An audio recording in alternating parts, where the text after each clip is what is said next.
The Eclipse Lounge was the kind of place where silence cost more than most people's monthly rent. Crystal chandeliers hung like frozen raindrops above tables draped in crisp white linen. The air carried notes of aged Bordeaux, seared Wagyu, and the faint metallic tang of money being spent without thought. 50 of Seattle's elite sat in hushed reverence, their conversations barely rising above the soft clink of silverware. Then came the scream. It started small, a hiccup of panic from the center table, but built fast into something raw and desperate. A little boy, no more than 4, was thrashing in his booster seat, face scarlet, tiny fists pounding the polished wood. Forks froze midair. Heads turned.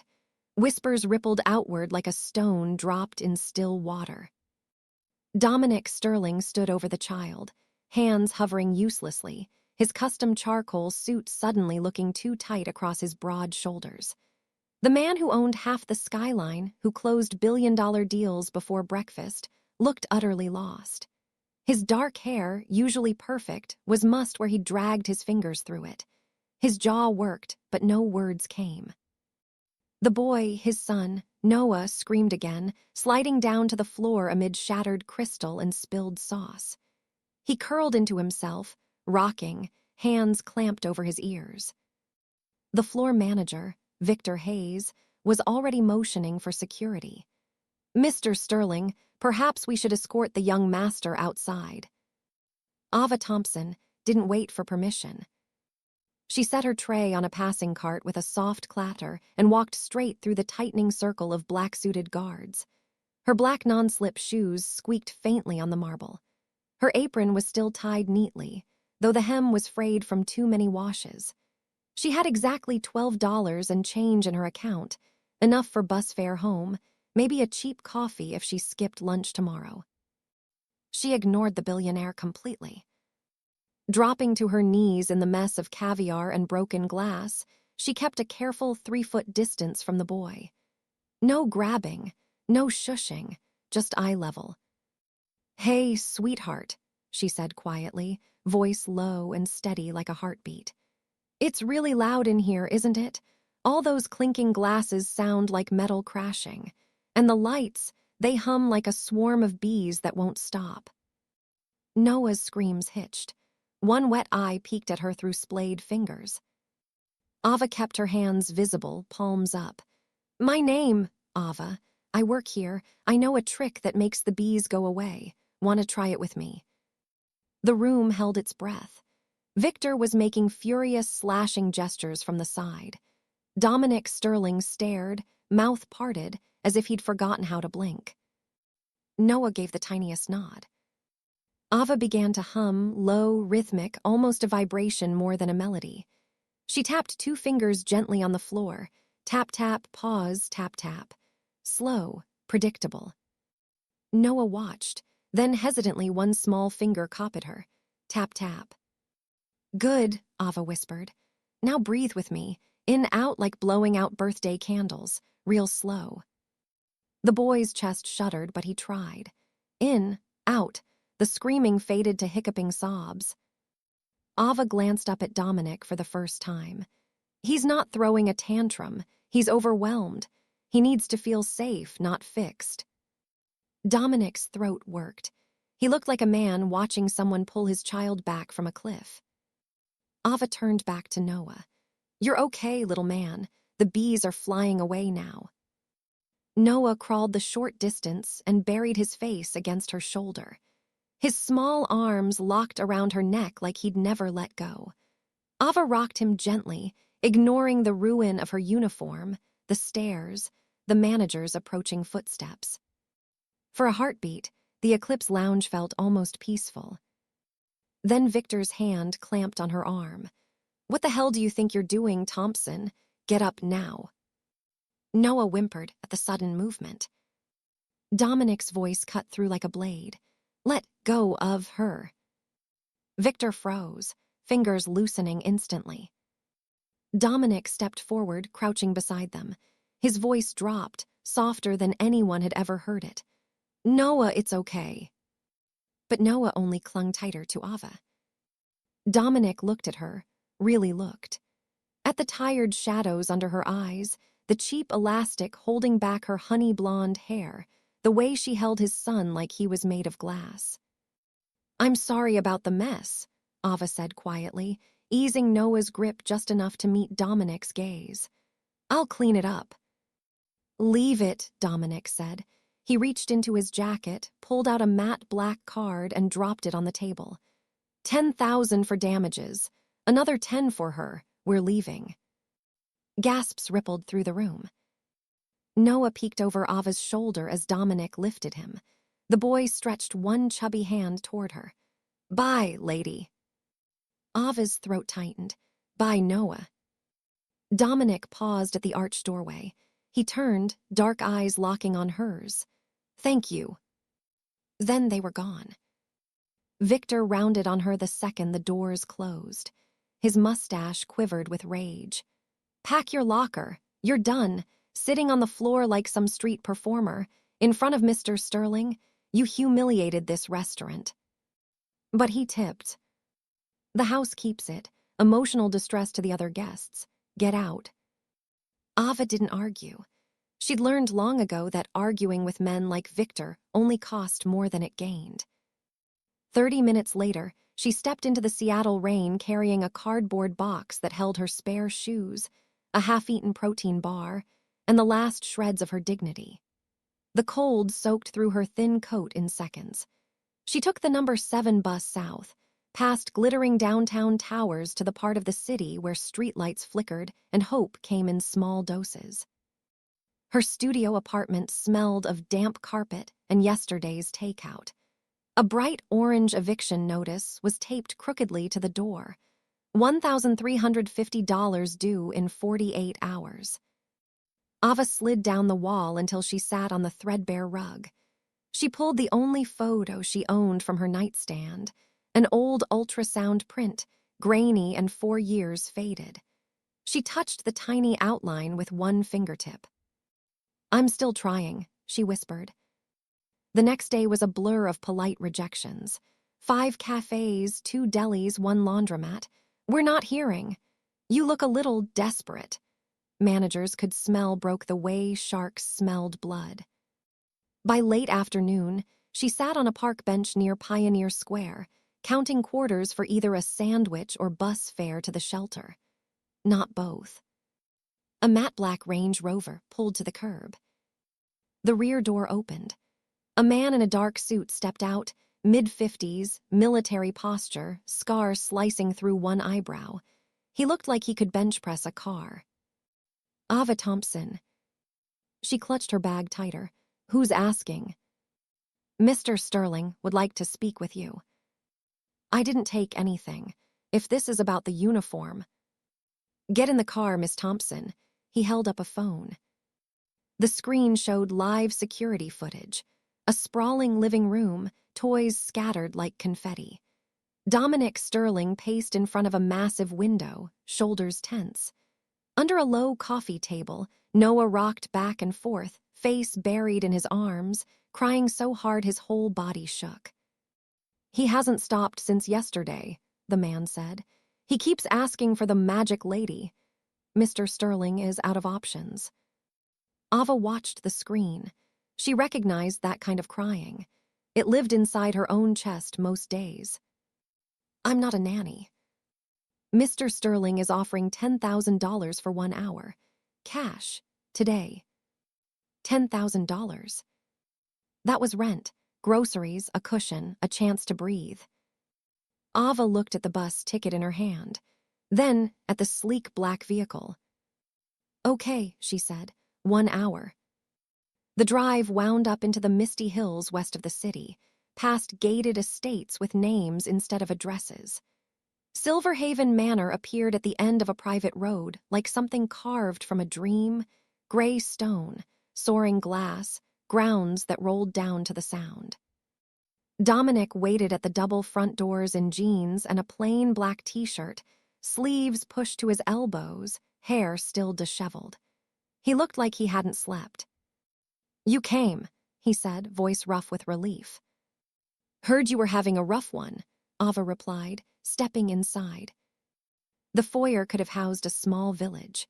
Marble floors, double-height ceiling, a chandelier that probably cost more than her life.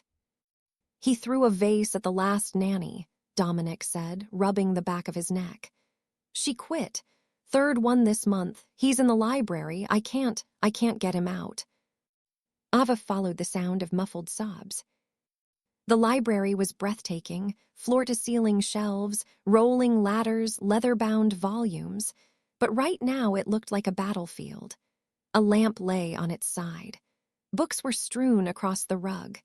Noah huddled beneath an antique desk, blanket pulled over his head.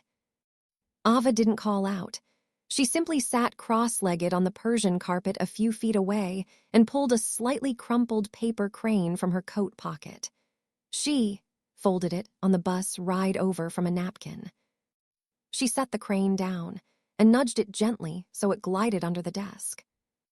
Silence. Then a small hand reached out and snatched it. "It only flies if you're quiet," Ava whispered. "Loud noises scare its wings." Noah peeked out, eyes swollen. "Magic lady." "Ava," she corrected gently, "but magic lady works too." He crawled into her lap without another word, tucking his head under her chin. Ava wrapped her arms around him and rocked slowly. Dominic leaned in the doorway, arms crossed, watching like a man who just witnessed a miracle he didn't understand. "How do you do that?" he asked quietly. "I listen to what he's actually saying," Ava replied, stroking Noah's hair. "Not the words, the feeling." Dominic stepped closer. "You were fired last night because of us." She shrugged. "Doesn't matter." "It matters to me." He studied her, the worn sneakers, the faint shadows of exhaustion. High school dropout, no family listed, 5 jobs in 4 years, eviction notice filed yesterday. Ava stiffened. She eased Noah off her lap and stood. "If you're done digging through my trash, I'd like my money so I can go." "I don't want you to go," Dominic said. The businessman surfaced, cool, decisive. "I have a company to run, meetings, travel. I've been canceling everything because I'm terrified to leave him with anyone. You're the first person he's let near him in years. I don't know why, I don't care why, I just know it works."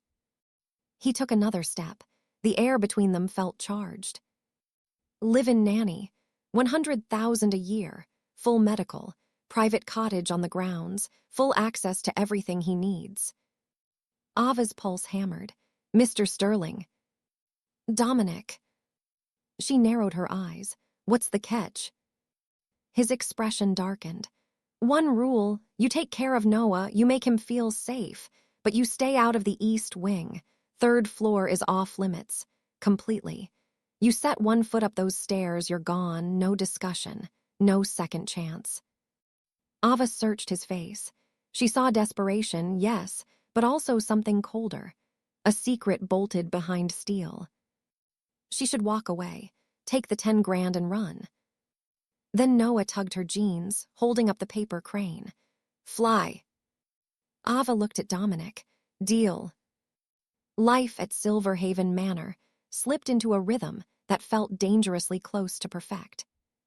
For 3 weeks Ava lived in a stone cottage tucked behind the rose garden. Fireplace, clawfoot tub, windows that overlooked the water. She woke to birds instead of sirens. She cooked pancakes instead of eating granola bars over the sink. And Noah changed. The screaming stopped. The rocking eased. They spent mornings hunting ladybugs in the greenhouse, afternoons building blanket forts in the solarium. Ava taught him how to tie his shoes with the bunny ears, method, and how to spread peanut butter without tearing the bread. Dominic was different too. He still left before dawn most days, returned after dark, disappeared into his home office with screens and conference calls. But Ava caught him watching. From the study balcony he'd stand, coffee forgotten, staring down at the lawn where she pushed Noah on the swing. His face carried a look of such raw longing it hurt to see. Peace, however, was only borrowed. On a gray Tuesday, the front doors slammed open. Click, click, click. high heels like gunfire on marble. "Where is he?" a woman called. Clara Voss swept into the sunroom in a cream silk pantsuit that probably cost 6 figures. Platinum hair, cheekbones sharp enough to cut glass, eyes that priced everything in the room, including Ava. "So," Clara said, voice dripping honeyed venom, "you're the help." "I'm Ava, Noah's nanny." Clara's gaze raked over Ava's jeans and faded hoodie. "Nanny? Cute. Dominic's gone through 4 in 6 months. Don't unpack too many boxes, sweetheart, you're temporary." Ava kept her voice even. "Noah, why don't you grab your blue truck? It's in the playroom." Noah scampered off. Clara stepped closer, perfume clouding the air. "I know your type. Sad little waitress thinks she can climb the ladder because the broken widower opened his wallet. Newsflash, Dominic belongs with someone who understands his world, not someone who smells like fryer oil and desperation." Ava's hands curled into fists at her sides. "I'm here for Noah, that's all." Clara smiled, sharp, predatory. "We'll see." The rest of the week was war by 1,000 cuts. Clara had organized a massive charity gala for the Pacific Ocean Preservation Fund. 500 guests, black tie, press. She treated Ava like furniture, invisible unless needed to absorb blame. She critiqued Noah's outfit. "That tie is tragic. His table manners. He eats like a feral child. His very existence. Children should be seen and not heard, especially at events." On gala night, the Manor glittered. String quartet. Champagne towers. Ava kept Noah upstairs in the nursery, reading stories until his eyelids drooped. "I want water," he mumbled, half asleep. "I'll grab it, stay put." She slipped down the hall, past the landing that overlooked the ballroom. Dominic stood below in a tailored tuxedo, surrounded by investors, looking bored and untouchable. Clara hung on his arm, laughing too loudly at everything he said.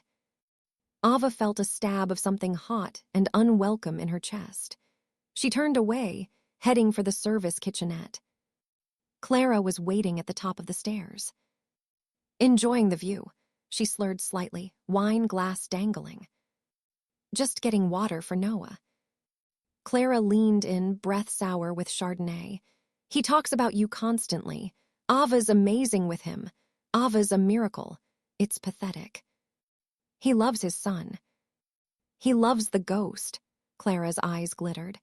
"He looks at you and sees her. Alina, you're just a stand-in, a cheap one."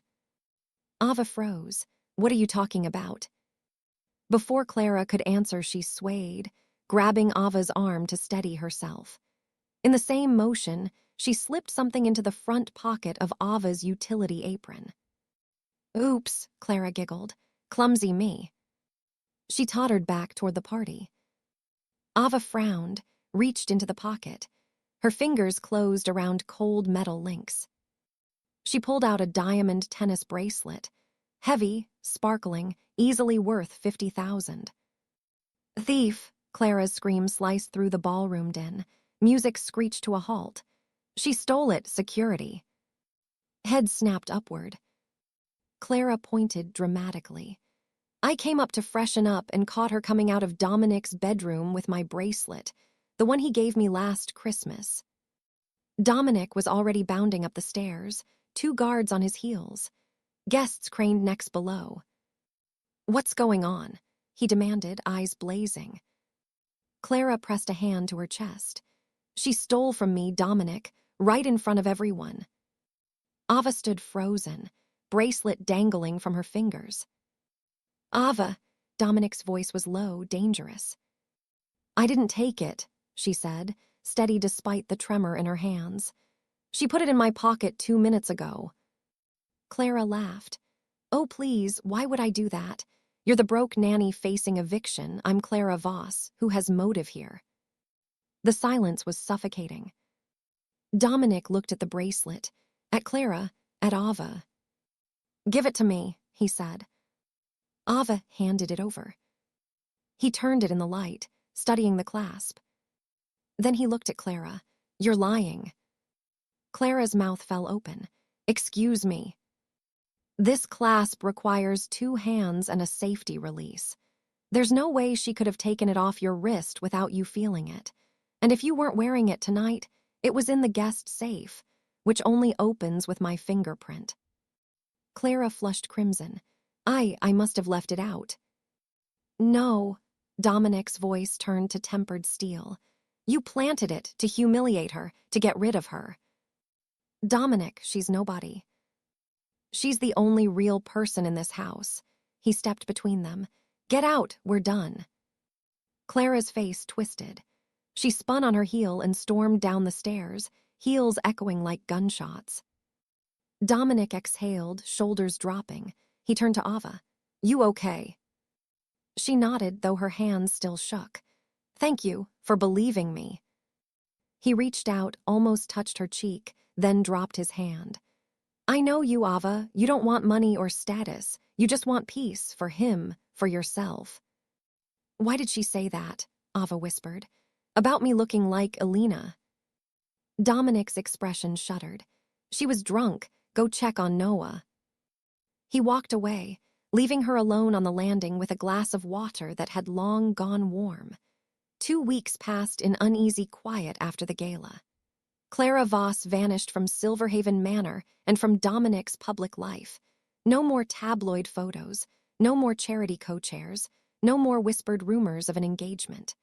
The ruthless billionaire CEO had cut her out cleanly, like trimming dead weight from a balance sheet. Ava tried not to think about what Clara had said, about ghosts, about stand-ins. She focused on Noah instead, on morning walks along the misty shoreline path, on teaching him how to skip stones across the Sound. He managed one bounce before the rock sank with a plop that made him giggle. She focused on the way his small hand fit perfectly in hers when they crossed the lawn back to the cottage for lunch. Dominic watched more openly now, not from balconies, but from doorways. He'd appear during story time, leaning against the nursery frame, arms folded, listening as Ava read about dragons and brave knights. Sometimes he stayed until Noah fell asleep, then lingered a moment longer, eyes on her instead of the boy. He never spoke of Alina, never explained the East Wing, never touched the question Ava wanted to ask most. She told herself it didn't matter. She was the compassionate nanny, nothing more. Then the storm came. It rolled in from the Pacific like a bruise spreading across the sky, purple-black clouds, wind that rattled the windows like fists demanding entry. By mid-afternoon, the power flickered, then died. Emergency lights snapped on in the hallways, casting everything in sickly yellow. Dominic was supposed to be in San Francisco for a merger closing. Flights were grounded, bridges flooded. He called from his downtown office, voice crackling over the satellite line. I can't get back tonight, he said. The I-90 is underwater. Ava, are you two okay? We're fine, she answered, pressing the phone to her ear while lightning flashed outside. Noah's coloring. Arthur's on the generator. We've got flashlights. Listen carefully. His tone sharpened. If the power stays out, the security system resets to manual locks. Bolt everything. Keep Noah in his room. The thunder terrifies him. And Ava. I know, she said quietly. East Wing is off limits, roof leaks, dangerous in storms. A pause. Good, I'll call when the road's clear. The line went dead. By 9, the house was black except for the dim emergency strips. The generator hummed somewhere in the basement, but the lights stayed weak. Ava made hot cocoa in the kitchen, marshmallows for Noah, black for her, and carried mugs upstairs. Noah was already in bed, blanket pulled to his chin, eyes wide every time thunder cracked. Magic lady, he whispered when she sat on the edge of the mattress. Right here, buddy, she handed him the mug. Drink slow, it's hot. He sipped, then set it on the nightstand. Stay. Until you fall asleep. She read him half a book about a lost puppy before his breathing evened out. She kissed his forehead, tucked the blanket tighter, and slipped into the hall. That's when she heard it, a soft giggle, followed by small footsteps. Noah. No answer.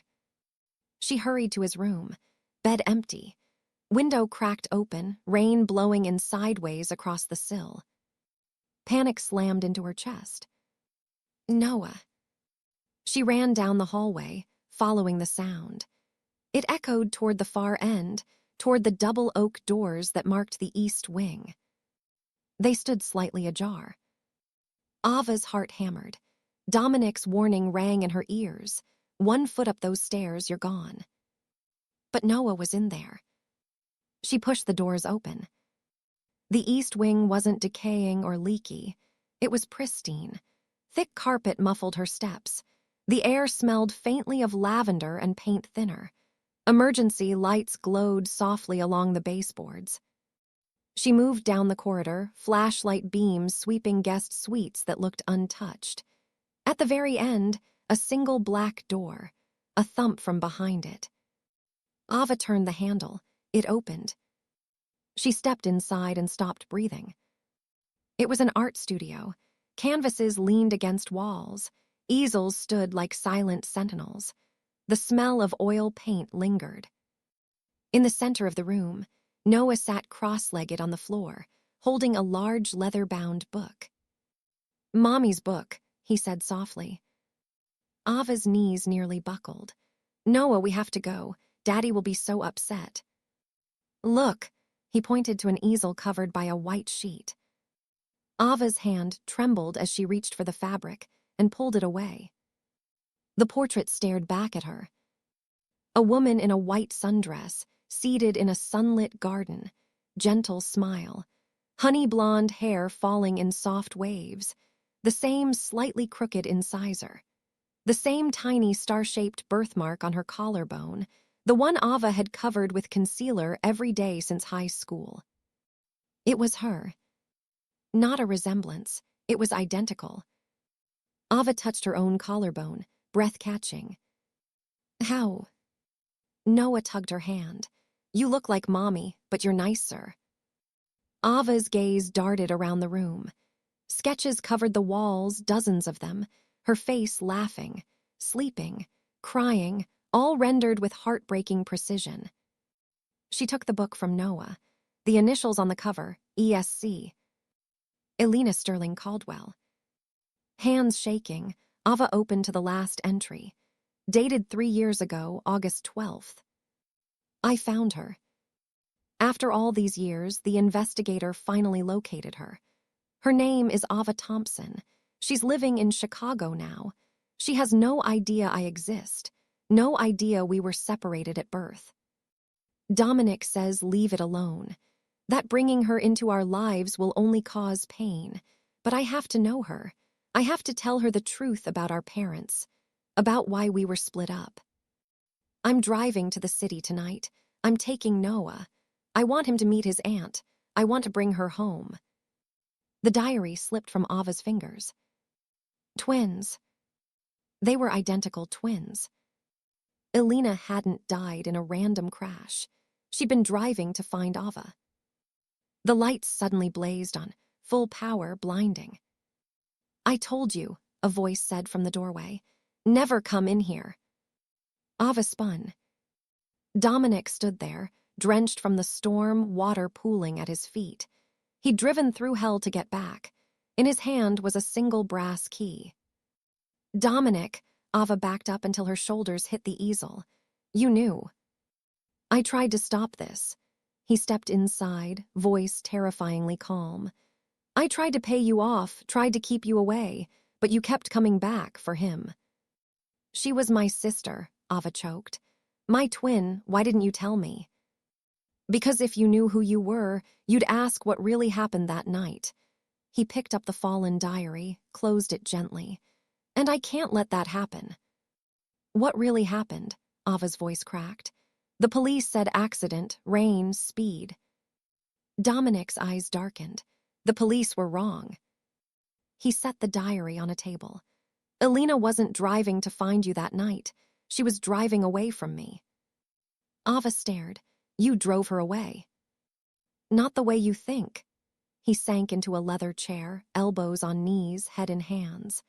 For months she'd been receiving things, letters, emails, photos, doctored evidence that I was having an affair, that I planned to have her committed and take Noah. Lies, all of it. She didn't tell me until the night she left. She screamed that she was taking Noah to her sister, where I couldn't reach them. He looked up, eyes rimmed red. I chased her car. It was pouring just like tonight. She sped up, took the curve on Route 9 too fast. The brakes, they didn't hold. Ava felt the floor tilt. The brakes. I hired investigators. Frank Gannon found cut marks on the brake line, but the evidence vanished from the impound before we could prove sabotage. Someone wanted her gone, or maybe they wanted me gone, and she took the car I usually drove. Ava looked at the portrait of her sister. And you think the killer is still out there? I know they are. Dominic stood. That's why I brought you here, not just because Noah needed you, because you were bait. The word landed like a slap. Bait. I'm sorry. He took a step closer. I needed to draw them out. If Alina's ghost walked back into Silverhaven Manor, the person who killed her would panic. They'd try to finish what they started. And when they did, I'd be waiting. You used me. Tears burned Ava's eyes. You let me fall in love with your son, let me live here, all to trap a murderer. I didn't expect to care. His voice broke. I didn't expect you to make him laugh again. I didn't expect to fall in love with you. The confession hung between them. Before Ava could speak, the lights flickered and died again. The generator groaned, then fell silent. That's not possible, Dominic muttered. It has a backup fuel cell. It never fails.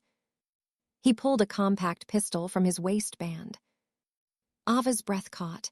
Stay here, lock the door, don't open it for anyone but me.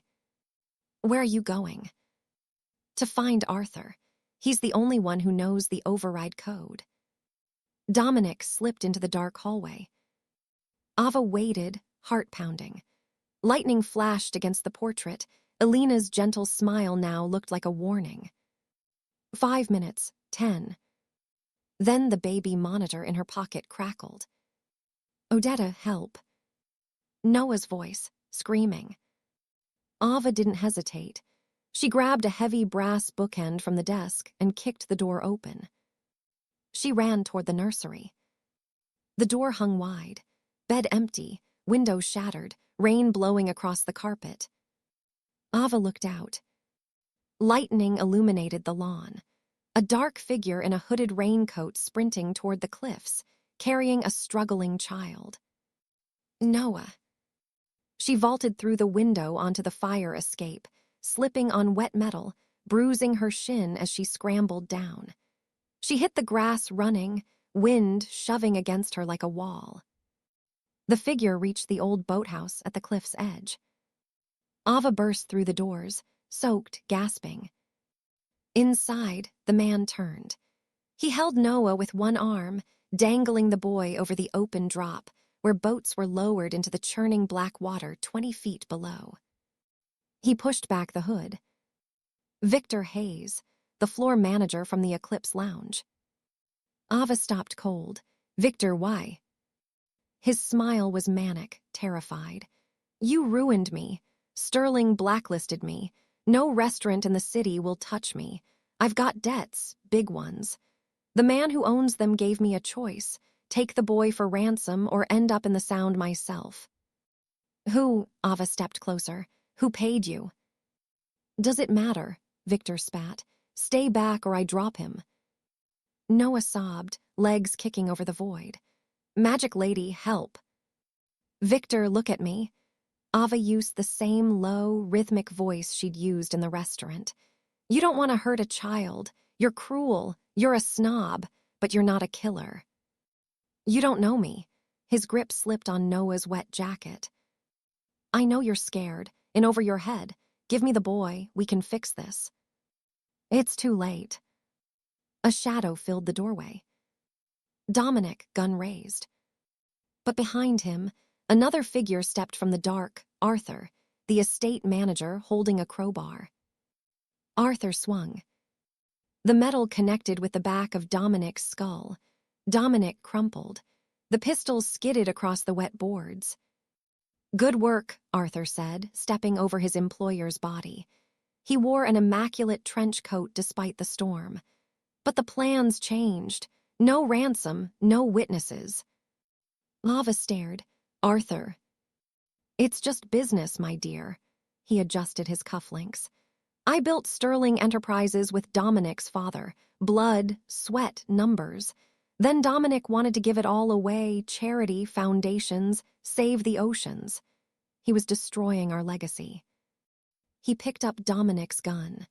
"Elena found out I was cooking the books. She had proof. She had to go. And now, a tragic kidnapping gone wrong, Dominic and the nanny dead. The grieving uncle inherits everything." He leveled the gun at Ava. "Throw the boy in the water, Victor." Victor hesitated. "That wasn't the deal." "Do it, or I shoot you first." Victor looked at the water, at Noah, at Ava. Ava locked eyes with him. "Victor, you gave me that extra shift when I was starving. You're not this." Arthur fired a warning shot into the ceiling. Plaster rained down. Victor closed his eyes and threw Noah. Not into the water. Toward Ava. She lunged, catching the boy midair. They crashed onto the deck. She rolled, shielding him with her body. "Traitor," Arthur snarled. He aimed at them. Click. The gun jammed. Wet conditions, misfire. Arthur cursed, fumbling the slide. Ava didn't run. She grabbed a flare gun from the emergency kit on the wall, pointed it at his face, and pulled the trigger. Red light exploded, blinding, searing. Arthur screamed, dropping the pistol, hands clawing at his eyes. He stumbled backward, tripped over coiled rope, and fell through the open hatch into the churning water below. The splash vanished in the storm's roar. Victor slumped against the wall, sobbing. Ava held Noah tight, rocking him. "It's okay. The bees are gone. You're safe." Dominic groaned, pushing himself up, blood trickling from his temple. "Ava." "We're here," she whispered. "We're safe." Police lights cut through the rain like blue knives. Sirens wailed in the distance, growing closer. Coast Guard boats swept the black water below the cliffs, searchlights dancing over the waves.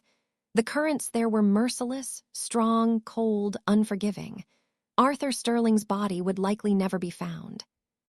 Victor Hayes sat on the boathouse floor, wrists zip-tied behind him by the first officers on scene.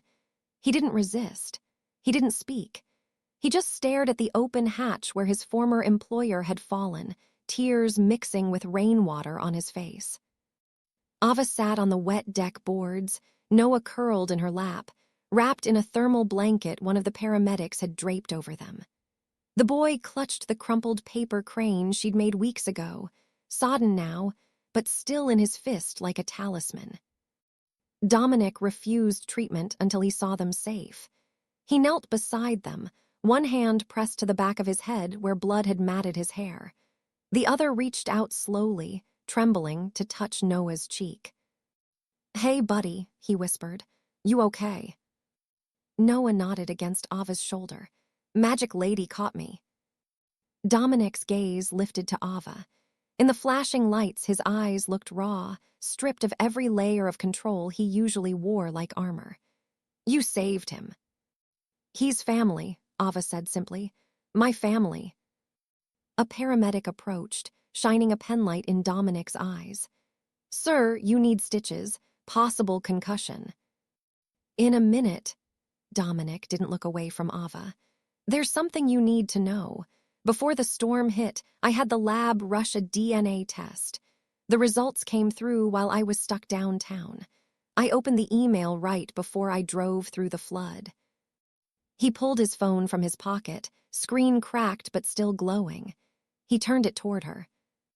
The report was clinical, 99.9% probability of full sibling relationship. Ava Thompson and Elena Sterling Caldwell. Identical twins separated at birth. Ava stared at the numbers until they blurred. She really was my sister. Dominic nodded. Elena never stopped looking for you, even after we married, even after Noah. She wanted you to know you weren't alone. Ava's throat closed. She looked down at Noah, at the way his small fingers traced the edges of the crane. I wish I could have met her. You did, Dominic said quietly. Every time you held him, every time you made him feel safe, you gave him what she would have wanted. The ruthless billionaire CEO, the man who commanded boardrooms and closed empires, sounded like someone asking for forgiveness. Ava reached out and covered his hand with hers. You should have told me. I know, he exhaled shakily. I was terrified. If you knew the truth, you might leave, or worse, you might stay out of pity. I didn't want either. I wanted you here because you chose to be. Thunder rumbled far off now, the storm finally moving east. Ava looked at the churning water below. Arthur, he almost took everything. He won't hurt anyone again. Dominic's voice hardened for a moment, then softened. But the company, he was right about one thing. I was giving too much away, not because it was noble, because I was running from the guilt, from failing her. Ava squeezed his hand. You didn't fail her, you loved her, and you're still loving Noah every day. Dominic looked at his son, then back at her. And you. The words landed gently, like rain after drought. Ava felt something shift inside her chest, something that had been locked tight for years finally cracking open. The paramedics insisted on taking Dominic to the hospital for scans. Ava and Noah rode in the ambulance with him. Noah fell asleep against her side, exhausted. Dominic watched them both, eyes never leaving Ava's face. In the quiet of the ER hallway later, after stitches, after clearance, after statements to detectives, Ava sat beside his bed while Noah slept in the chair pulled close. You fired me once tonight, she said softly. Dominic raised an eyebrow. I did. When this is over, you can't keep paying me as the nanny. It would be inappropriate. He smiled, small, tired, real. You're right. I can't employ the woman I want to take on a real date. Ava laughed, the sound surprising her. It came out wet, shaky, but warm. A date. I don't even have clothes that aren't covered in mud or caviar. We'll fix that. He reached for her hand again. Maybe something that isn't an apron. She laced her fingers through his. Maybe. 6 months later, the Eclipse Lounge was gone. In its place stood a low, modern building of glass and warm wood, the Elena Foundation, a center for children with sensory processing challenges and autism. Quiet rooms with dimmable lights, weighted blankets, noise-canceling headphones, art therapy studios, all funded by the Sterling Foundation, restructured to prioritize impact over image. On a clear spring afternoon, the back garden hosted a small picnic. Sunlight filtered through new cherry blossoms. A golden retriever puppy named Barnaby bounded across the grass, chased by a laughing Noah. Ava sat on a checkered blanket in a simple yellow sundress. No uniform, no apron. On her left hand sparkled a delicate sapphire ring, the color of the sound on a calm day. Dominic walked over carrying a tray of lemonade. He wore jeans and a soft gray sweater, no suit, no armor. He sat beside her and pressed a kiss to her temple. He looks happy, he said, watching Noah tumble in the grass. He is happy, Ava replied. He just needed someone to listen. I'm listening now, Dominic said, to both of you. Ava leaned her head on his shoulder. She pulled the old ultrasound photo from her pocket, the one she'd carried for years like a secret wound. She looked at it, then at the small stone marker beneath the willow tree nearby. Elena Sterling Caldwell. Beloved wife, mother, sister. Forever listening. I found you, Ava whispered to the breeze, and I found home. Noah ran back, breathless, cheeks pink. Barnaby trotted at his heels. Ava, look, the butterfly landed on my nose. Ava grinned, pulling him into her lap. That means you're lucky. Noah shook his head solemnly. He looked at his father, then at Ava. No, I'm not lucky, I'm loved. The words settled over them like sunlight. As the afternoon faded to gold, the three of them sat together, Dominic's arm around Ava, Noah between them with the puppy sprawled across his legs. The ruthless billionaire CEO had learned he couldn't buy peace. The compassionate nanny had learned she didn't have to run to find family. Sometimes the people who start with the least end up with everything that matters. And in the quiet garden, with laughter and the soft rustle of leaves, they built something stronger than any empire. A home where no one ever had to scream to be heard.